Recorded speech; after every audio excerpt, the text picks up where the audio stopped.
Direito, tecnologia, inovação. Esse é o Lawyer to Lawyer da Freeló. Olá, advogados! Olá, advogadas! Sejam bem-vindos, sejam bem-vindas a mais um episódio do Lawyer to Lawyer da Freeló. Se você não me conhece, eu sou a Júlia Rezende, sou fundadora e CEO da Freeló. É um prazer estar com vocês aqui novamente. Hoje eu estou com uma convidada ilustre aqui para falar sobre diversidade de gênero, equidade, inclusão, especialmente do direito das mulheres também. Então vai ser uma pauta que eu adoro, que eu estou bem animada. Mas antes de apresentar ela oficialmente para vocês, eu queria só lembrar de que se você nos acompanha por aqui, mas ainda não assinou a nossa newsletter semanal, o link está na descrição do episódio. Ela é gratuita, né? E vai ao ar todas as segundas às 7 da manhã. E por lá você fica sempre por dentro das melhores práticas de gestão e inovação que impactam a sua advocacia e o seu dia a dia.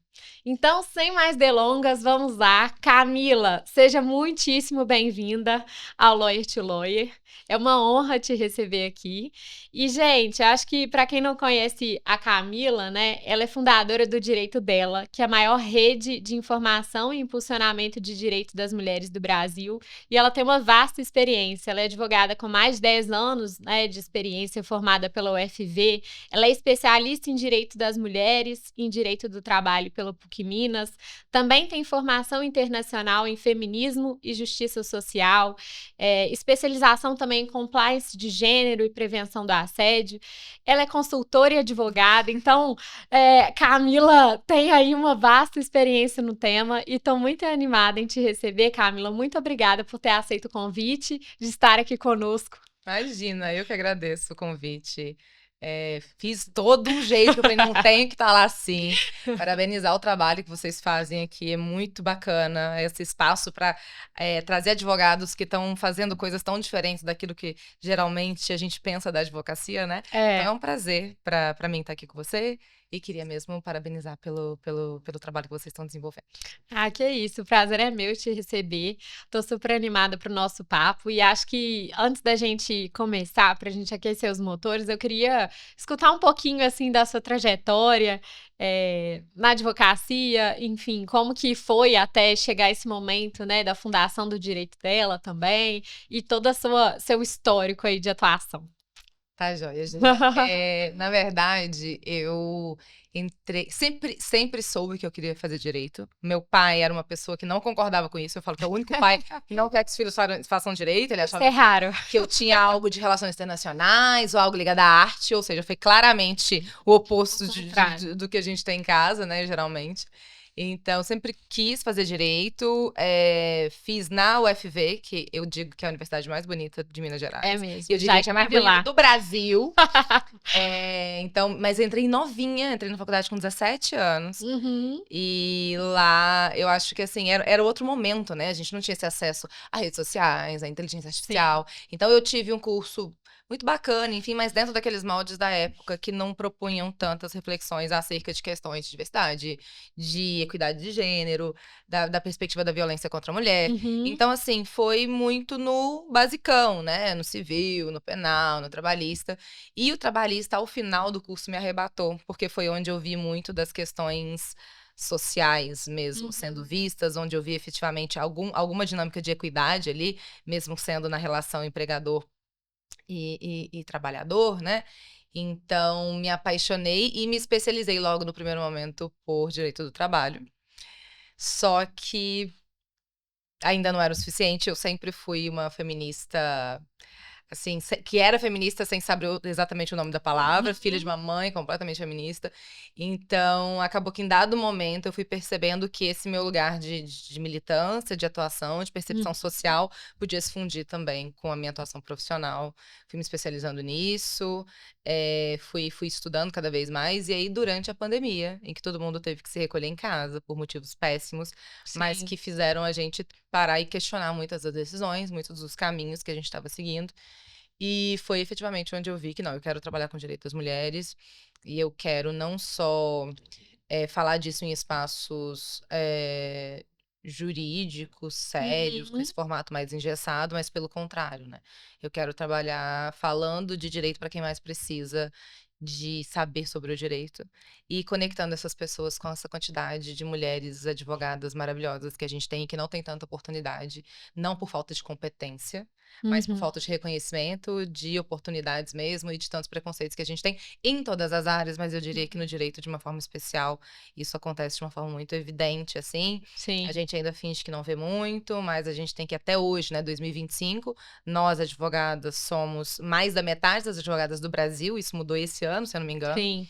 E quando a gente vai ver os presidentes da OAB, quando a gente vai ver as diretorias da OAB, quando a gente vai ver os eventos da OAB compostos em mesas, a gente tá vendo 90% ou quase 100% homens e homens brancos. Então, assim, Sim. isso é uma coisa que a gente não pode naturalizar em nenhum espaço de poder, Uhum. seja ele a nossa entidade de classe, seja na política, né, de uma forma geral, na política Sim. partidária, mas eu acho que isso tudo fez um grande, uma grande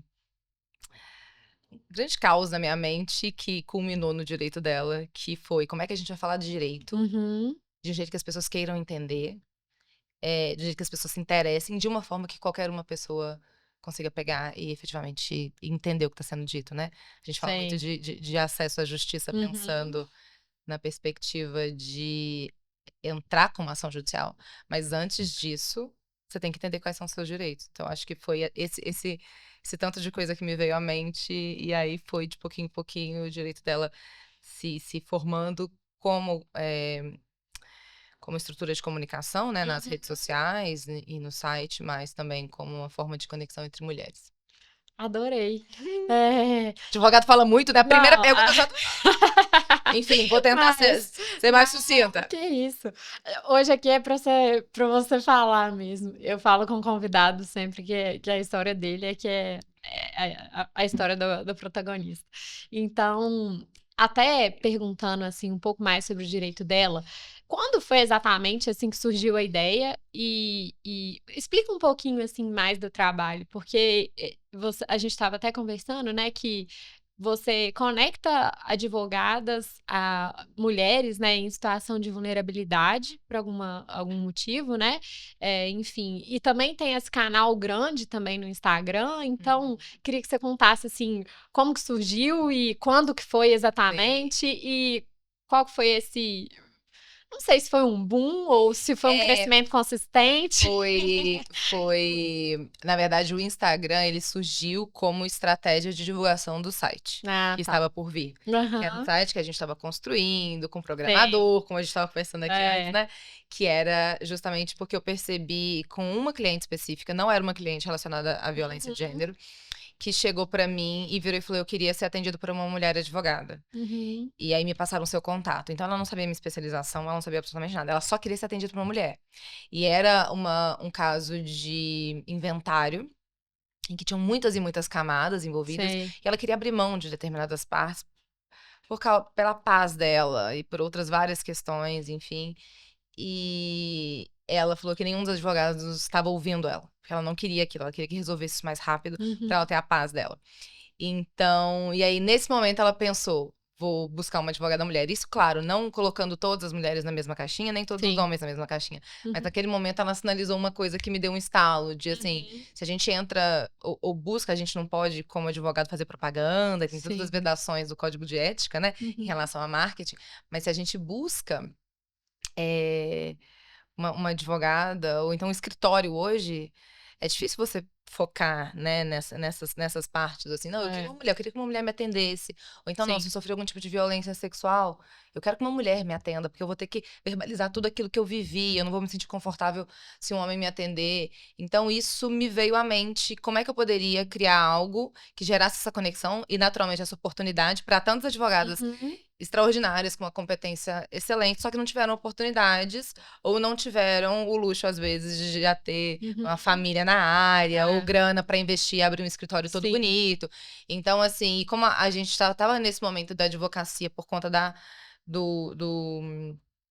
pandemia migrando para esse lugar mais Sei. digital, a possibilidade das audiências virtuais. Uhum. Então, isso tudo se somou para que eu falasse, não, então vamos juntar essas mulheres, as advogadas, mas não só com uma busca profissional, sabe? Eu quero Sim. buscar uma advogada, mas que seja uma advogada, que seja mãe, ou então, não, eu quero uma advogada que seja uma mulher do movimento negro. Então, assim, para Um lugar da efetivamente empatia, né? a gente viabilizar aquilo que a gente chama de advocacia humanizada, né? Então, Sim. porque a gente, claro, a gente conecta uma profissional com uma cliente, mas as questões que ali envolvidas são questões humanas, assim, muito sensíveis, né? Em geral, para você tomar essa decisão de judicializar algo, de fazer algum movimento Sim. desse sentido, isso gera uma certa dor, um certo desconforto. Então, construir essa relação de uma forma um pouco mais humana fez muito sentido para mim naquele momento. E aí, como a gente estava construindo esse site, para existir no mundo tem que ter um Instagram, né? É. Só que o site ia demorar ainda a ser construído, então Aham. beleza, vamos fazer um Instagram para já ir fomentando esse discurso, para já ir provocando e falando de direito das mulheres com um formato diferente.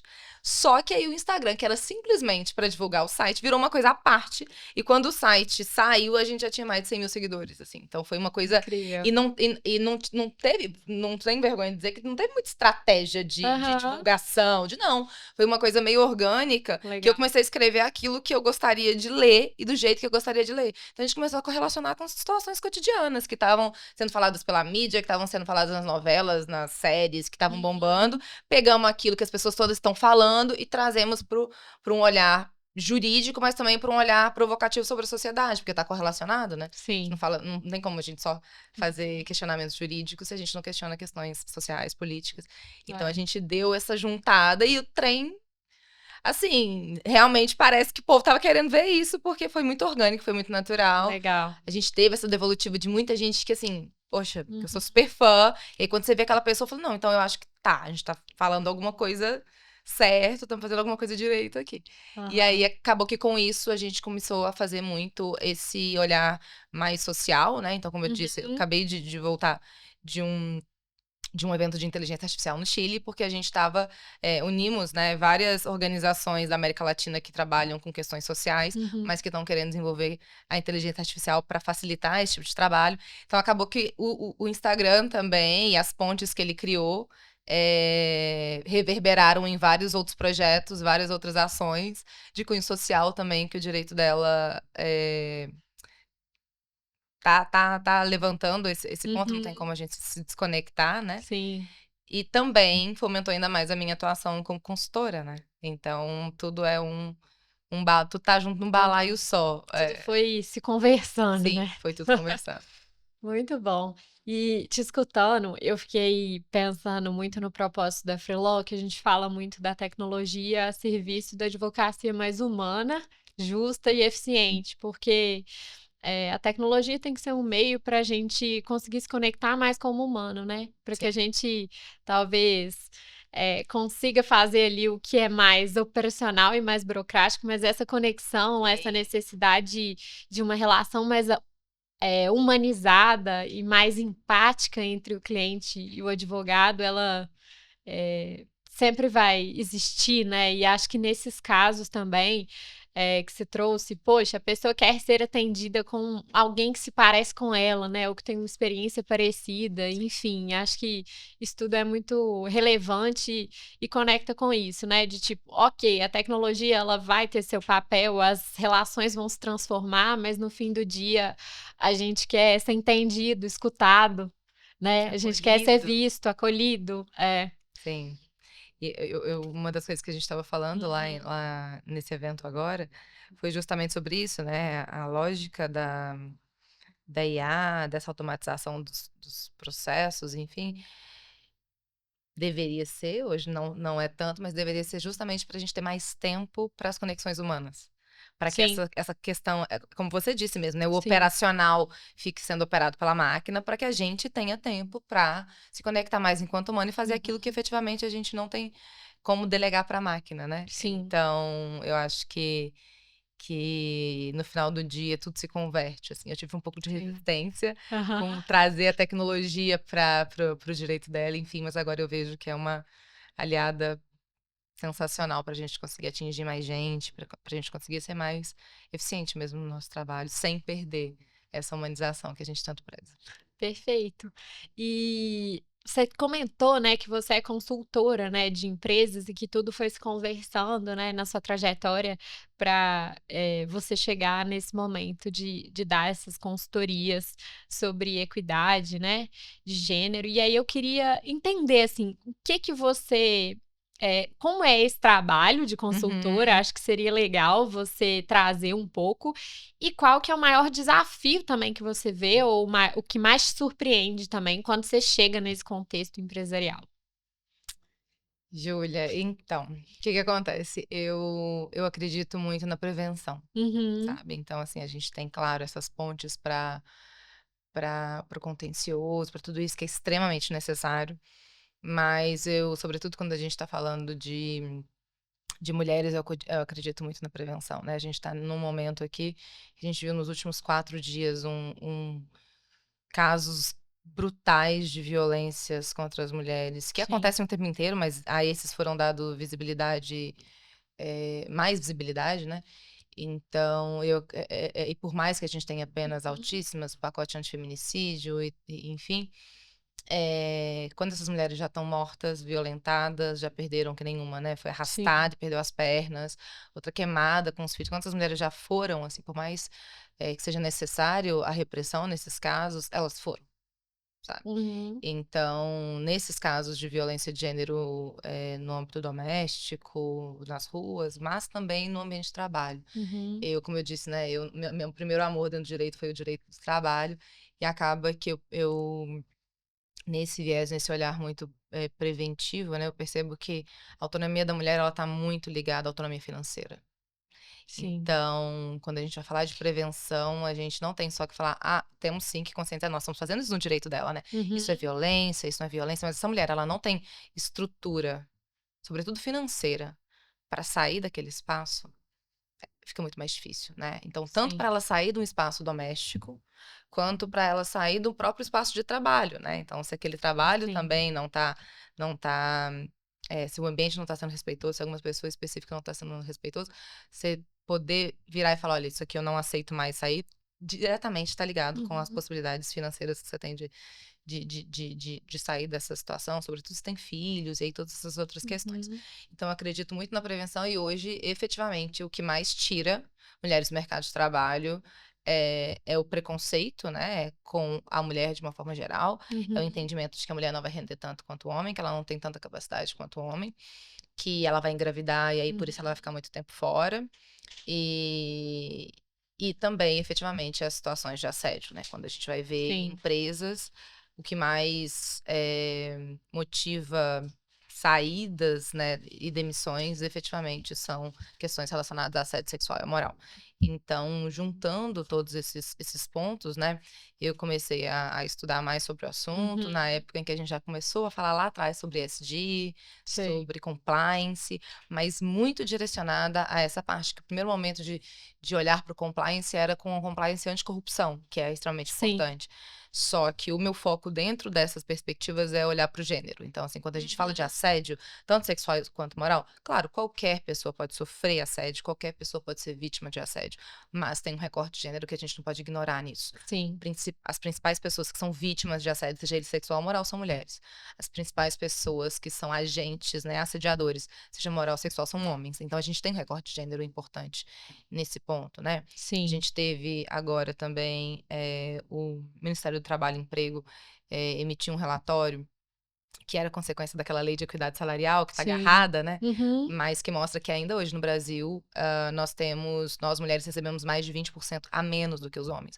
Então, sim. assim, e essas situações elas não podem ser ignoradas, elas estão completamente conectadas com a tolerância social, à discriminação contra a mulher e efetivamente também a falta de possibilidade das mulheres saírem de ambientes violentos, como eu estava Sim. dizendo, né? E a tolerância mesmo, né? De uma forma geral a isso. Então, quando eu me proponho a trabalhar junto da iniciativa privada e também junto do poder público, que eu faço alguns Uhum, trabalhos de treinamento junto do poder público, eu vejo na prática a possibilidade efetiva de transformação e de prevenção mesmo, né? Que é muito melhor que a gente sim. previna que aquilo aconteça do que a gente tenha que remediar depois que acontece. E aí, quando você disse, né, qual que é a maior dificuldade que eu vejo nas empresas, Uhum. é a dificuldade de reconhecimento da prevenção como algo importante. A gente tem uma Sim. cultura, e eu digo no Brasil, assim, de uma forma geral, uma cultura de vamos resolver depois que já deu ruim, Uhum. sabe? E não entendem que, inclusive, a prevenção é mais barata.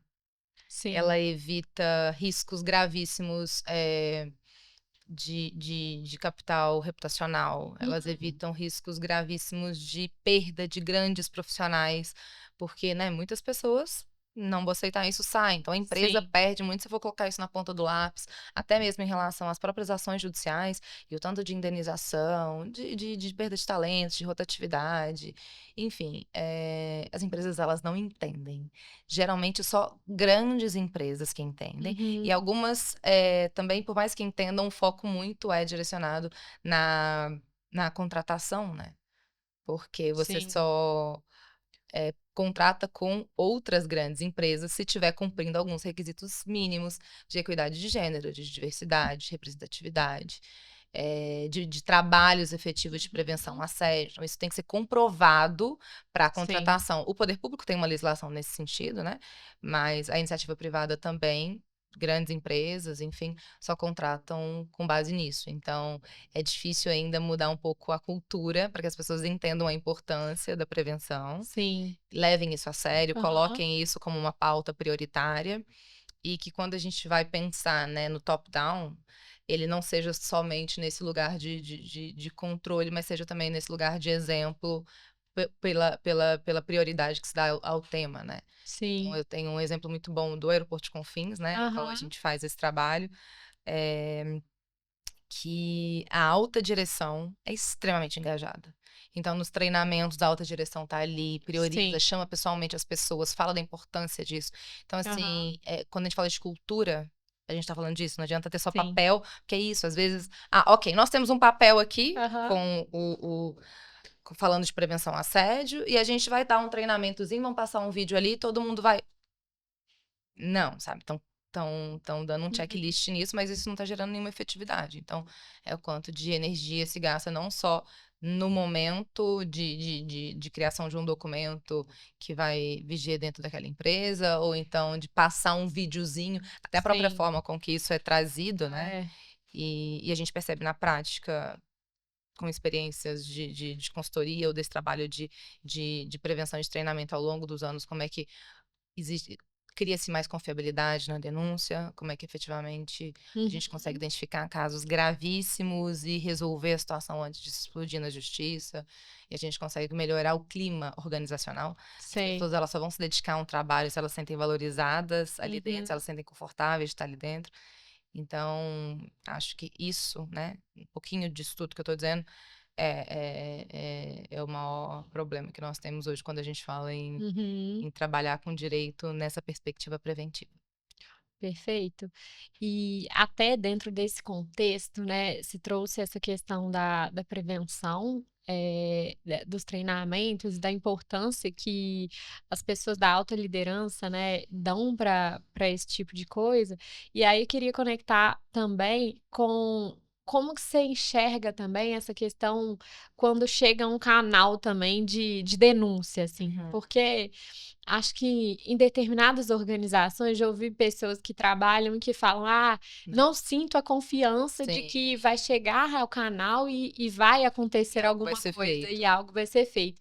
Então eu queria te escutar, assim, sobre isso, de como que na sua visão a gente consegue criar também, esse canal de denúncias efetivo ou enfim, se existe alguma dica ou conselho para que, enfim, a gente crie a confiabilidade, acho que nesse processo de forma geral, de que Sim, aquilo é para valer, sabe, além do engajamento das altas lideranças na prevenção, né. é muito difícil, Júlia, porque dar uma resposta só, porque as respostas são mais adequadas a depender da realidade daquela Sim. empresa. Então, se é uma grande Aham. corporação, o melhor dos cenários é que seja contratado um escritório externo para gerir esse canal de denúncias, Tá. para fazer Aham. todo esse acompanhamento, porque aí vai se ter a certeza de que eu não corre o risco de eu denunciar e isso cair na mão justamente da pessoa denunciada, ou de um amigo da pessoa denunciada, ou, mas a chefe do compliance é amiga da pessoa que eu quero denunciar, não vai dar nada. Então, Sei. assim,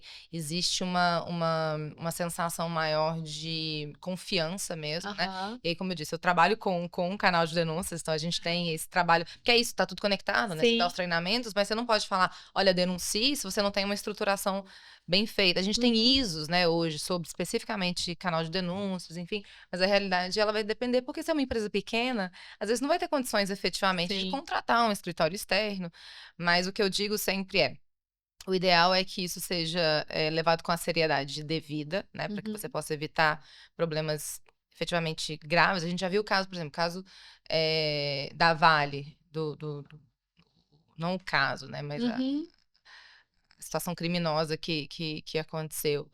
Receberam denúncias no canal de denúncia sobre o estado em que estava, que ia romper aquela barragem. Então, assim, se tivesse, claro, não é uma questão única, mas se Sim. fosse dada uma atenção devida a esse tipo de trabalho, a gente não sabe também qual que é a possibilidade efetiva que aquelas pessoas que estavam gerindo aquele canal tinham de fazer alguma coisa, né? Sim. Mas, assim, casos muito graves, eu diria que uma quantidade razoável deles, quando estouram em grandes empresas, se tivesse dado mais atenção ao que chegou no canal de denúncia, aquilo já poderia ter sido Perfeito. evitado, sabe?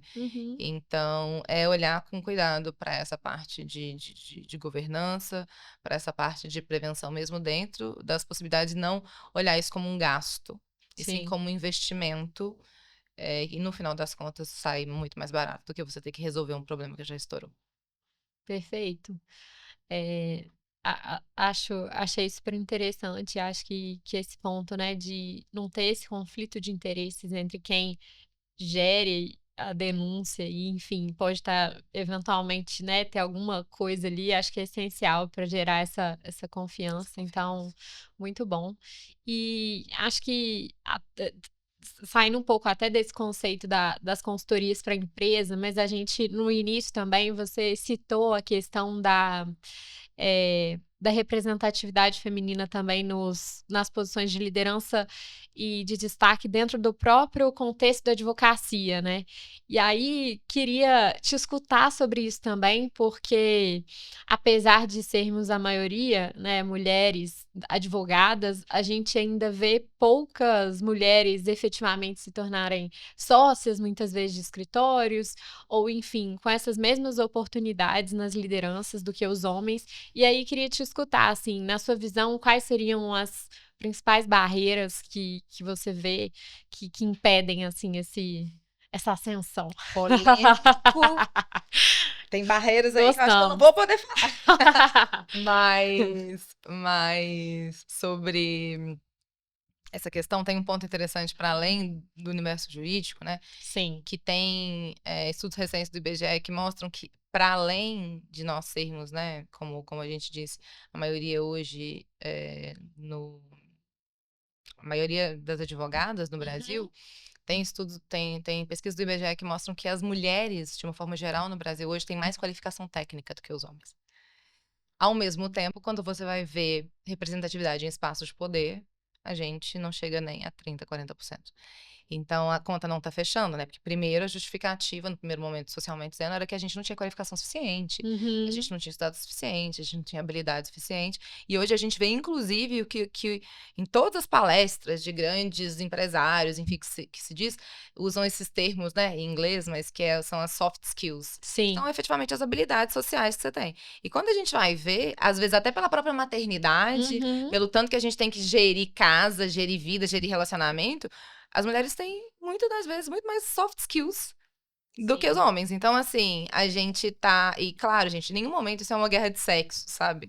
Assim, eu sempre falo que meu marido é meu álibi, né? Eu sou casada com um homem, tem até amigos que são, eu sou até casada com um, mas não é sobre... E aí, quando os homens ouvem isso, né, isso não pode ser percebido como uma apontação de dedo, não é uma questão individual, sabe? Então, se você tá muito tranquilo com a sua postura em relação a isso, perfeito.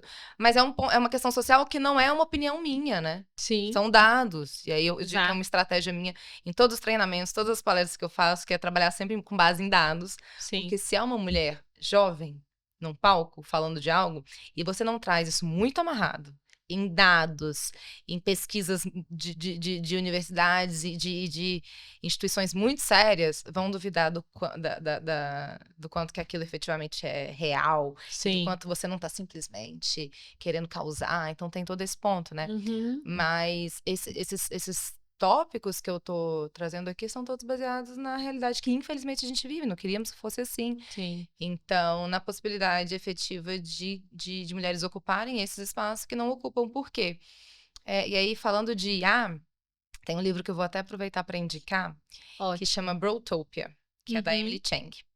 Ela trabalha no Vale do Silício e ela escreveu esse livro justamente para mostrar como é que as mulheres não conseguem subir no Vale do Silício por causa dos Brotopia, seria como se fosse tipo, o clube do bolinha do Vale do Uhum. Silício, sabe? Sei. Meio que assim, os homens sobem e aí vão puxando os seus e acaba que outras mulheres que têm capacitação para estar naquele espaço não estão. E ela ainda traz um outro ponto que é muito interessante, que ela fala que o lugar onde os negócios efetivamente são fechados não são lugares que espera-se que as mulheres vão. Então, é um bar, é uma boate de noite, é um hotel, todo mundo tal. E às vezes a mulher tem que ir mais cedo, porque ela tem um filho, ou tem que outras Sim. questões até. Ou até se ela for, podem julgar ela mal. Sim. Como se ela estivesse ali querendo alguma coisa, mas o que que tá fazendo? Não estava no ambiente de trabalho. Então, ela traz esses pontos de uma forma muito interessante pra gente entender que não é uma dinâmica só no Brasil, né? Sim. Então, eu acredito que seja um pouco essa lógica mesmo até mesmo, e aí chamando atenção para nós mulheres, né? Sim. De proteção entre os homens, de coleguismo e de fomento uns aos outros. Enquanto a Uhum. gente tem um pouco de dificuldade de fazer isso por conta da rivalidade feminina, né? Todas as vezes a Sim. gente ocupa um lugar e ao invés de trazer outras conosco, a gente, por rivalizar, prefere estar naquele espaço sozinha, né? Então, eu Uhum. acredito que nesse ponto a gente tem que se atentar também a isso, né? Estava Sim. conversando sobre contratar mais mulheres, a gente também entender e reconhecer a capacidade de mulheres, porque nós somos criados numa sociedade completamente machista, né? Sim. Então, a gente também vai aprendendo e absorvendo isso, por mais que isso não seja benéfico para nós, né? Então a gente tem que ficar Sim. atenta a esses padrões de comportamento que nós também reproduzimos dentro das nossas relações íntimas, dentro das nossas relações familiares, dentro das nossas relações de trabalho. Então, eu realmente acredito que seja única e exclusivamente por corporativismo. E não por falta de capacidade, sabe? Inclusive, Sei. me afastei um pouco das entidades de classe, da nossa entidade de classe, por Sim. perceber isso, né? Que a nossa presença naquele espaço é muito bonita, muito bem vista, Uhum. quando é para falar de questões de mulher, ou então quando é para mostrar que sim, somos diversos. Mas na hora da reunião de portas fechadas, quem decide não somos nós, Sim. sabe? Então, assim, eu falo que muitas das vezes, por mais competente, às vezes muito mais competente do que outros homens que estão ali, nos querem como um enfeite para validação. Para Sim. mostrar que sim, a gente tem paridade, que sim, a gente tem. Mas na hora da Como caneta, se fosse para cumprir mesmo para cumprir cota, para uma mostrar, tipo, cota, olha só como a gente realmente está incluindo É. vocês, e num discurso muito como se fosse um favor, né? Não é favor Sim. nenhum.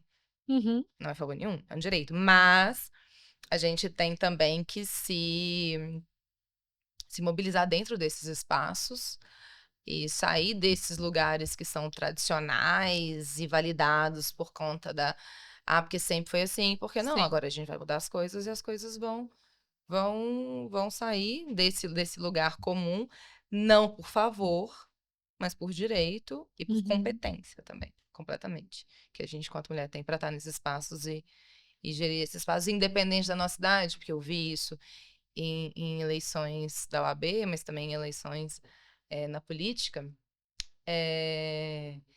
E aí eu vejo uma frase, não é minha, mas eu amo e eu repito ela sempre, que a idade da mulher nunca é correta, né? A idade perfeita é sempre de homem, porque a gente é ou nova demais, É ou velha verdade. demais. E ao mesmo tempo, quando a gente vê homens mais jovens, ele veio com frescor, com novas A ideias. flor da idade. E homens mais velhos têm toda Senioridade. tem toda a experiência. Mas a mulher, se ela é nova, ela é muito nova. Se ela é velha, ela é muito velha. Sim. Então, e aí os hormônios, né? Ou porque tá menstruada e desequilibrada, ou porque tá na menopausa e desequilibrada. Então, a gente não tem saída, né? Uhum. Então, esses discursos sendo trazidos em campanhas, nesses espaços, direto ou indiretamente, não pode ser aceito como algo natural, sabe? Sim. Especialmente dentro de espaços que dizem proteger os direitos, a democracia, irarará. Então, assim, é um ponto que eu sempre gosto de trazer para a gente reverberar e para que isso reflita também na nossa situação no dia a dia enquanto advogados. Perfeito. Fui muito polêmica? Não, adorei, Ah, um adorei. pouquinho! Acho que polêmica no que precisa ser, né? Trazendo, Sim, sim. dando luz ao que precisa ser dado. Então, gostei muito e concordo muito com os pontos que você trouxe. Inclusive, é uma questão engraçada que nós também, como fundadoras de startup, como é o meu caso, somos a minoria. E como muitas vezes esses negócios também entre empreendedores acontecem em ambientes que às vezes são até hostis para as mulheres e que, enfim, Aham. nós não deixam nem a gente confortáveis em estar participando. Então, você trazendo isso, não, às vezes as decisões são tomadas em ambientes que, né, não agregam a diversidade de gênero. Eu, escutando isso, acho que me vejo em várias situações e que às vezes até o assunto Sim, a mulher não consegue sim. participar, até a forma de quebrar o gelo é com um assunto, às vezes, ou preconceituoso, ou que traz alguma brincadeira de mau gosto, que não é bem brincadeira, enfim, o quanto isso tudo também nos coloca numa posição, né, enfim, nossa, será que eu tô no lugar certo? De inadequação. De inadequação, acho que é isso. De não questionamento, né, do isso nosso merecimento, às vezes, totalmente. sabe? Isso não é acaso. Sim. Isso não é por acaso, Uhum. sabe? Isso não é tipo, ai, como a gente não notou. Isso pode não ser consciente por aqueles que estão agindo assim, mas isso não é acaso. Isso efetivamente é para deixar um recado. Acho que esse espaço não é seu. Sim. Você não tem competência. E muitas das vezes, nesses espaços, a gente, mesmo que tenha competência para estar ali, tem que ficar se provando constantemente, quase que pedindo uma permissão para entrar, para falar: olha, eu sou tão bom assim, eu mereço também, eu também consigo. E isso é um absurdo, né? Sim. Tipo, a gente gasta uma energia, e aí a gente tem o fenômeno da impostora também, que não nos ajuda em nada, e que também esse tipo de situação fomenta ainda mais. Será que era pra estar fazendo isso mesmo? Será que eu realmente sou boa nisso? Não me reconheço em ninguém ao meu redor, né? Não tem ninguém parecido comigo. Será que eu tô no lugar certo? Não consigo me reconhecer. E eu acho que isso acontece com várias mulheres em vários contextos. Acho que até nesse cenário que a gente estava falando, né? Que você trouxe, às vezes no direito dela, a pessoa só quer ser escutada por uma mulher. Acho que é muito disso, de talvez, nossa, sentir um peixe fora d'água, se sentir sem acolhimento também. Totalmente. Sem reconhecimento, assim, posso conversar com alguém sem me sentir inadequada, né? Totalmente. Sem ser...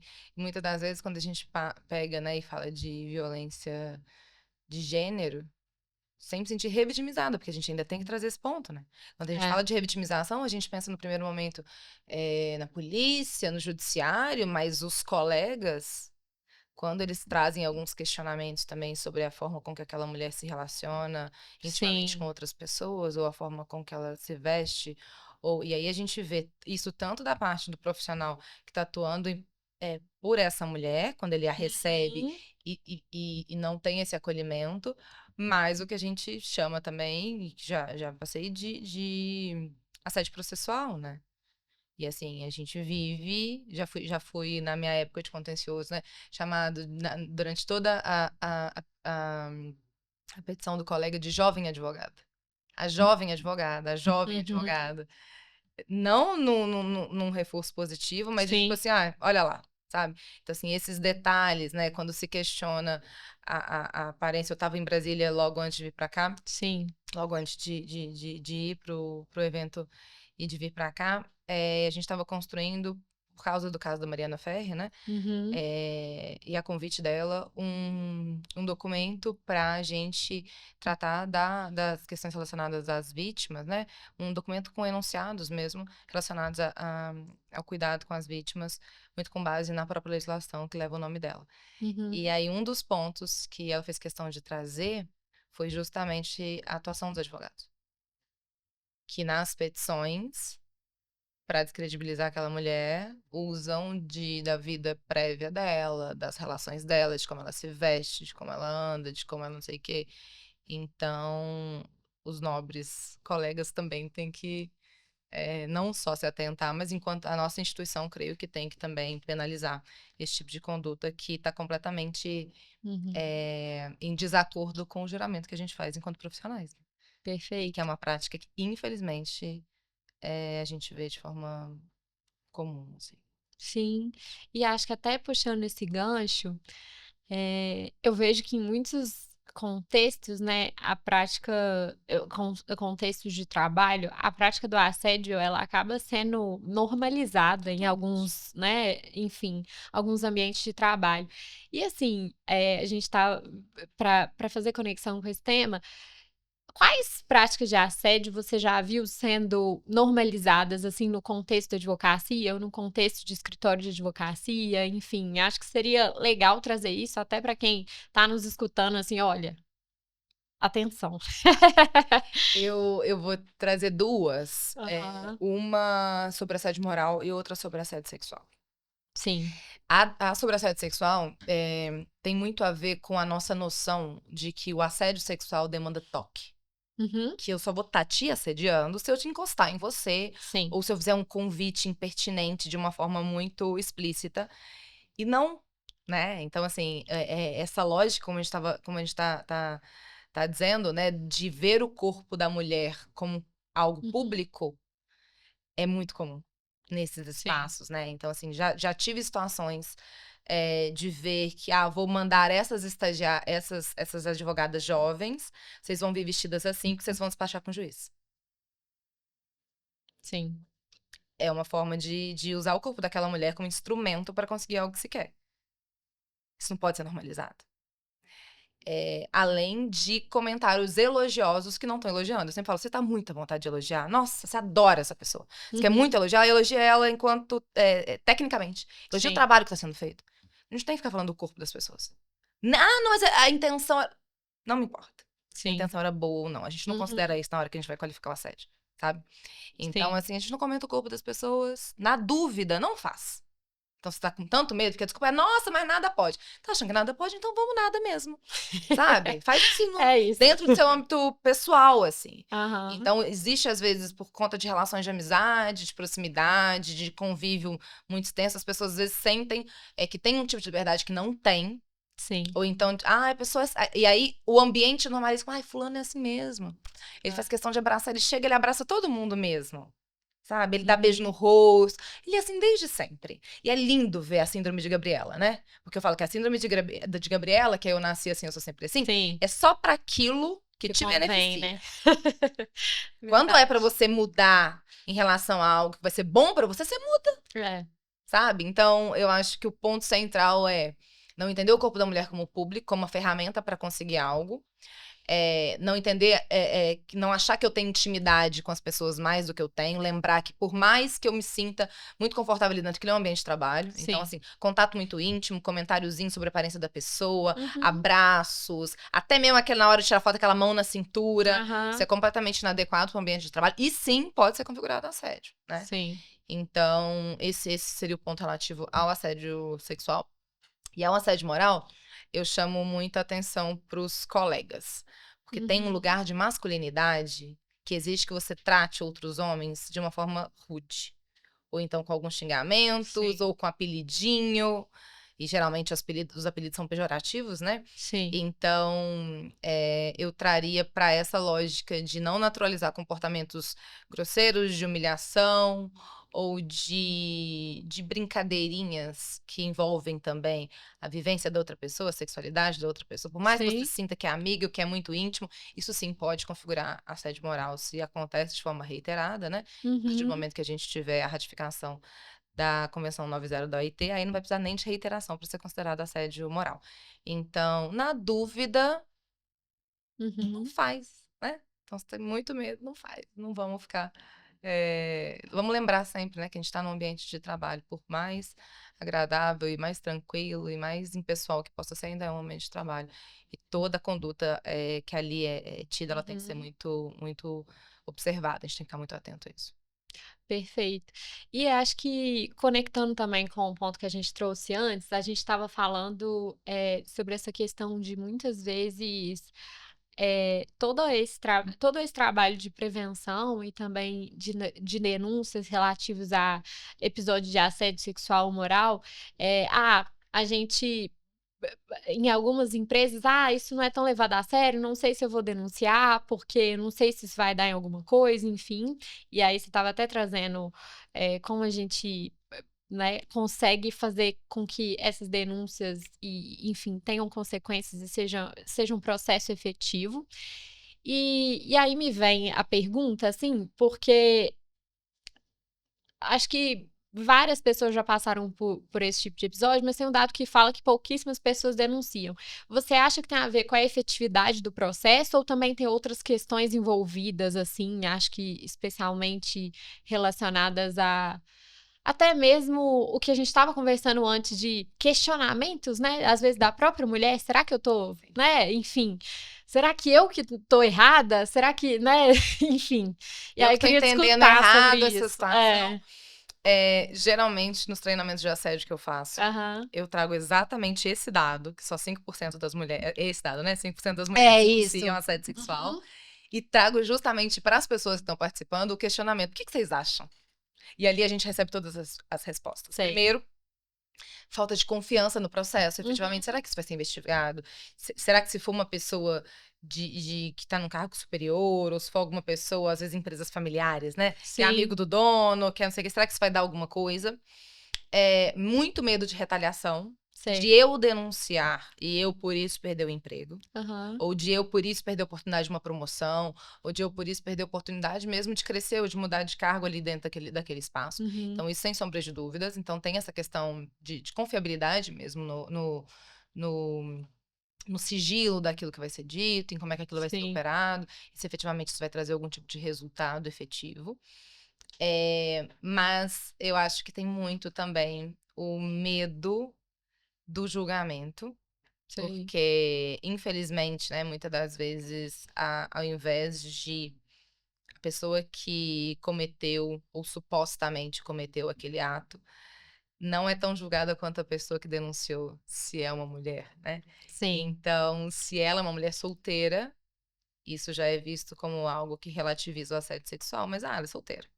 Sim. Se ela é uma mulher bonita, se ela é uma mulher jovem, se ela é uma mulher que se veste de determinada forma, se ela é uma mulher livre sexualmente, se ela é uma mulher muito simpática ou que chega e cumprimenta, é amiga de todo mundo, tudo isso é usado contra ela. E aí, Sim. com isso, a gente também absorve esses questionamentos para nós mesmos. Então, será que eu não dei espaço? Será que eu não dei Uhum. abertura? Será que eu não tô sendo maldosa e vendo coisa onde não tem? Uhum. Mas será que ele realmente faria isso? Porque, poxa, ele é casado. Se eu denunciar, ainda vão falar que eu é que tava dando mole. Uhum. E aí agora eu tô querendo acabar com a vida dele, acabar com a carreira dele, que são os discursos que geralmente a gente ouve quando uma Sim. mulher denuncia algo, né? É. Então, eu acredito que são esses fatores. E também, uma coisa que eu sempre dou de devolutiva nos treinamentos é o questionamento se será que eu vou ter apoio? E aí, é uma autocrítica para nós, enquanto coletivo naquele espaço. Será que Sim. nós apoiaríamos ou nós também faríamos coro nesse julgamento contra essa mulher, Sim. né? Então, e aí, por exemplo, se está tendo uma apuração interna, né, uma apuração administrativa daquilo, eu sou chamada para testemunhar. Será que eu vou efetivamente ficar atenta ao que aconteceu, ou eu também vou entregar ali mais julgamento, ou não Uhum. me envolver, porque eu também não quero ser prejudicada, eu não quero que aparente nada, enfim. Então, eu acredito que tem esses 3 grandes fatores, assim, o nível de estrutura que a empresa tem Uhum. condições e que lida com a situação, o julgamento externo e a falta de apoio externo, e o olhar da vítima, que às vezes é de relativização disso. A gente vê muito isso em crimes de natureza sexual, muito, em todos, dentro do ambiente de trabalho, dentro do ambiente familiar, ou dentro né, de espaços como de festa, enfim. Sim. A vítima sempre se questiona se, será que aconteceu mesmo? Uhum. Será que foi assim mesmo? Será que vão acreditar em mim? Será que no final das contas, e muitas dessas vezes, não tem prova, Uhum. não tem vídeo, É. não tem uma mensagem. E aí vai ser a palavra de uma mulher contra a palavra de um homem. Se esse homem for superior hierárquico, aí que são outros 500. E aí, para além, né, disso, tem um ponto também correlacionado às questões de assédio, que eu gosto sempre de trazer, que é o questionamento do nível de viabilidade daquele consentimento. Porque, às vezes, né, se a gente está falando de uma pessoa que está num cargo sênior e que está tendo um relacionamento com a estagiária, por uma diferença de idade, por um exercício de poder também, a gente tem que questionar até que ponto esse consentimento ele efetivamente é válido, né? Verdade. Então, tem esse ponto também que tem que ser considerado quando a gente avalia as situações, né? Enfim, muito são complexo, muitas camadas, né? muitas camadas. Não, mas acho que deu para captar essa visão e também entender um pouco dessa linha assim de pensamento. E acho que todos os pontos fazem muito sentido e são importantes para essa reflexão, né? De que até que ponto também a gente também não replica esses padrões, enfim, e é o que a gente estava até falando, né? Pô, o quanto nós mulheres também nos apoiamos nisso, enfim. Mas eu queria a sua visão, assim, sobre essa questão da importância, assim, da diversidade, porque acho que também temos dados de o quão isso é mais produtivo mesmo, e até em Sim, termos financeiros, assim, para o sim. ambiente de trabalho. E na sua visão, assim, as empresas já têm exigido isso de grandes escritórios? Como que está isso, assim, na prática para contratação? Enfim, Sim. as grandes empresas nas contratações entre si, acho que já é mais comum, mas na contratação de escritório já Sim. tem exigido também. O quanto isso também deve ser a preocupação do pequeno escritório, enfim. Ótimo, Júlia, pergunta excelente. O que acontece? Eu digo que a gente tem que estruturar o nosso escritório, o nosso trabalho, a nossa empresa, entendendo aquilo que a gente quer no futuro. Sim. Então, ok, isso que eu tenho hoje, mas eu já tenho que estar preparado. Então, quando a gente fala de ESG, a gente não está falando só de pequenas empresas, de grandes empresas. Sim. A gente já tem que começar a trabalhar a governança desde agora, representatividade, Legal. as questões de meio ambiente. Se você quer chegar naqueles espaços e contratar com aquelas pessoas. Então, o poder público hoje já tem exigências muito específicas relacionadas a isso, mas eu vou trazer para você uma experiência que eu estou vivendo agora. Porque Sim. eu fui chamada para participar de um BID. Um BID é como se fosse uma licitação, só que Uhum. grandes empresas não fazem contratação direta. Convidam alguns profissionais, né, que receberam indicação ou que têm uma certa expressão no mercado para participar desse BID. E é um BID de uma empresa, de uma organização internacional. E a primeira parte, né, efetivamente, para ver se eu conseguiria, se a minha empresa conseguiria entrar nesse BID, é saber se tem diversidade na alta gestão. Se não Legal. tiver, nem entro, nem passo para a segunda fase.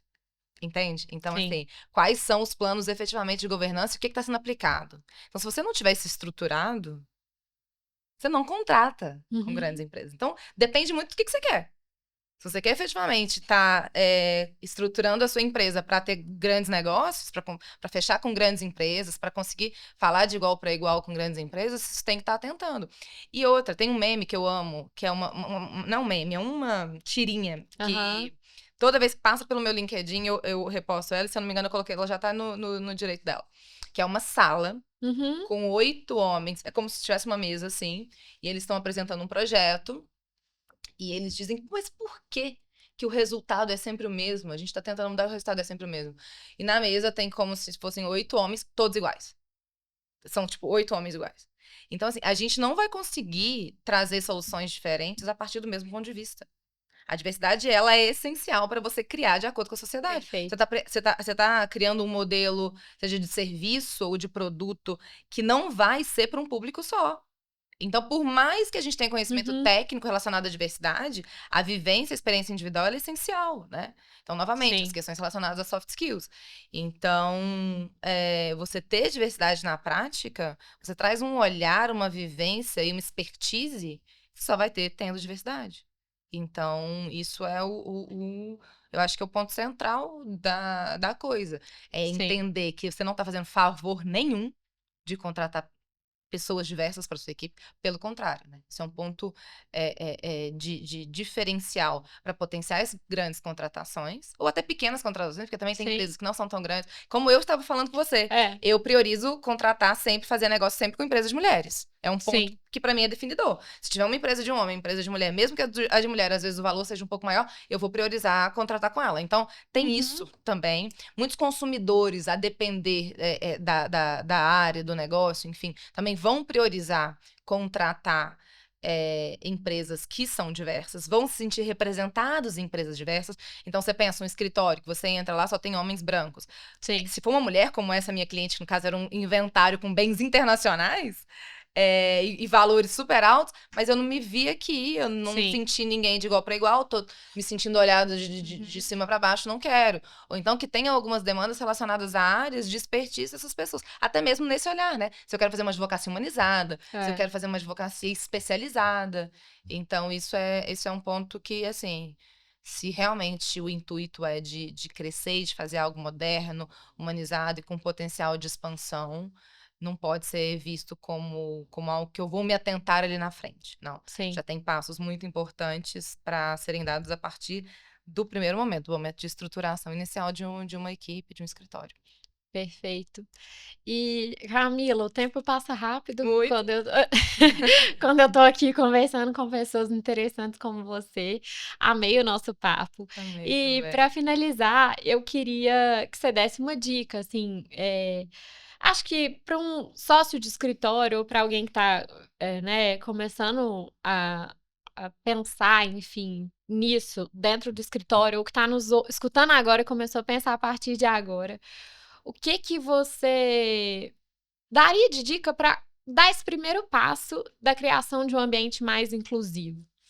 E acho que, fazendo um gancho, como também engajar lideranças masculinas dentro dessa pauta da inclusão? Te coloquei Não, duas... o engajar a liderança masculina é uma dificuldade. Que existe, assim. Duas em uma aí. Não, mas bem Pra esse fácil, bem conselho fácil final. as perguntas finais, graças a Deus. Mas eu acho que a maior dificuldade que a gente tem é engajar as lideranças masculinas. Sim. Realmente. Mas quando elas são engajadas, elas pegam a causa como, assim, né? prioridade, entendem, reverberam aquilo. Mas é uma das maiores dificuldades que nós temos mesmo, é esse entendimento e esse apoio dos homens a essa causa, porque no final das contas, quando falamos de representatividade feminina, de equidade de gênero, de combate à violência contra as mulheres, isso não é um problema das mulheres, é um problema social, então a gente precisa de Sim. todo mundo envolvido. Da mesma forma, quando nós falamos de capacitismo, quando nós falamos de racismo, quando nós falamos de xenofobia, não é um problema desses grupos de pessoas, é um problema Sim. social que impacta em todo mundo. Então, todos nós temos que estar engajados, não achando que, como não é um problema meu, eu não vou me envolver. Então, Ou, é um favor, né? exato. Então, esse eu acho que é um grande ponto. Não ver como um favor, porque não é. Uhum. Pelo contrário, sabe? Pelo contrário, é um ponto de fortalecimento da equipe com potencial de crescimento. Mas, sobre a dica, né, de o que eu posso fazer agora, começar do zero, olhar para o lado. Perceber o seu redor, porque a gente costuma não perceber se a gente está em espaço de privilégio. Eu estava em um grande evento, adorei. o maior evento de inteligência artificial, pelo menos se intitulava, o maior evento de inteligência artificial da América Latina, que aconteceu nesse semestre. Fui convidada para apresentar o direito dela lá. E eu notei que, além de não ter muitas mulheres, devia ter tipo 20% de mulheres, durante os 3 dias de evento, eu vi 2 mulheres negras. E era um evento com mais de 5.000 pessoas. E eu fiquei atenta naquilo e falei, tipo, não é possível, não é possível. Então, assim, olha pro lado, porque às vezes a gente tá tão na nossa bolha que a gente não percebe quem tá ao nosso lado e ouça essas pessoas.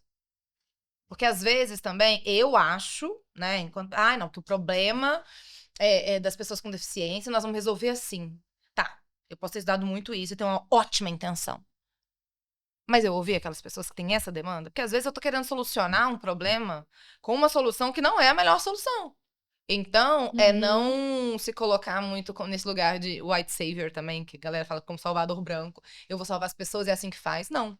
Eu vou olhar pro lado, notar os meus privilégios, o que é difícil, Sim. E ouvir aquelas pessoas que efetivamente estão protagonizando essa pauta, e aí sim comprar essa pauta como minha pauta também, sabe? Perfeito. Acho que esse é seria